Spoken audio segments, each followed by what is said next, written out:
The boy was hired as an apprentice at a small noodle shop. Not long after starting the job, he fell in love with the shop owner's sweet and gentle daughter. One day, a man walked into the noodle shop. He turned out to be the woman's fiancé. But George, who had seen all kinds of people, immediately sensed something was off about him. Sure enough, one night after work, as George was on his way to take a shower, he happened to run into the man leaving an adult entertainment club. Arm in arm with his lover and heading out for a date, George followed them into an underground parking garage and overheard a shocking secret. It turned out that the man had once saved the noodle shop owner during a traffic accident. Out of gratitude, the owner promised his daughter to him in marriage. But the truth was that the entire incident had been staged by the man himself. His real goal was to marry into the family, take over the noodle shop, and become the sole heir to the business. George wrote everything he overheard into his notebook. Just as the man finished packing up and was about to leave, Excuse me, I'm sorry to bother you. Did you mean what you just said? George suddenly appeared, startling him. Realizing his secret had been exposed, the man flew into a rage and brutally beat George. Listen up. I'm licensed in karate, and I'm a member of the Psycho branch of the Yakuza. Don't say anything stupid to the noodle shop owner. Got that, noodle boy? If you do, I'll kill you. Knowing his plan had been discovered, the man decided to speed things up and launched an aggressive pursuit of the shop owner's daughter. But every time he was about to succeed, George, who stayed by her side, interfered and stopped him. Resistance! Corkscrew kiss!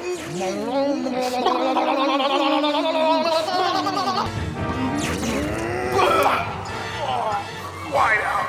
Even when George suffered humiliation to protect her, the girl, unaware of the truth, still chose to go through with the marriage. Once George realized this, he desperately tried to stop her. But after hearing only a few negative words about her fiancé, the girl's expression darkened immediately. Seeing that she completely refused to believe him, George was deeply hurt. With no other choice, George went to confront the man in the suit. He knelt down and begged him to stop, to let the innocent girl go. You think she's a good girl, huh? The other day I got that little slut so hot she was moaning like a bitch in heat!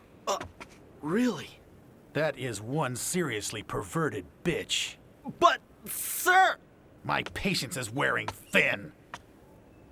Huh? But unknown to him, the girl had been hiding behind him and witnessed everything. To spare her even more pain, George suddenly pulled the man's lover into his arms and lied, claiming she was his girlfriend. But the girl already knew the truth and couldn't hold back her tears. After fully understanding the man's true intentions, the girl ran away in heartbreak. George tried to chase after her, but the man grabbed him tightly. At that moment, George could no longer tolerate the man's hypocrisy. He finally taught him a lesson. It turned out that George once worked as a Wing Chun instructor. The reason he hadn't fought back earlier was because he didn't want to hurt the girl. But now that she knew the truth, and the man had hurt her, George had no reason to hold back. A week later, George came to say goodbye to the girl. He discovered that her room was now filled with flowers. The girl, who loved flowers, had finally stopped giving them only to others. She realized that to love someone else, she first needed to learn how to love herself. With her heart finally open, the girl understood that George, who had silently protected her all along, was the man truly worthy of her life. However, when she confessed her feelings, George gently and kindly turned her down. Not long after, George said farewell to the noodle shop. Once again, he set off on a journey to rescue the next girl in need.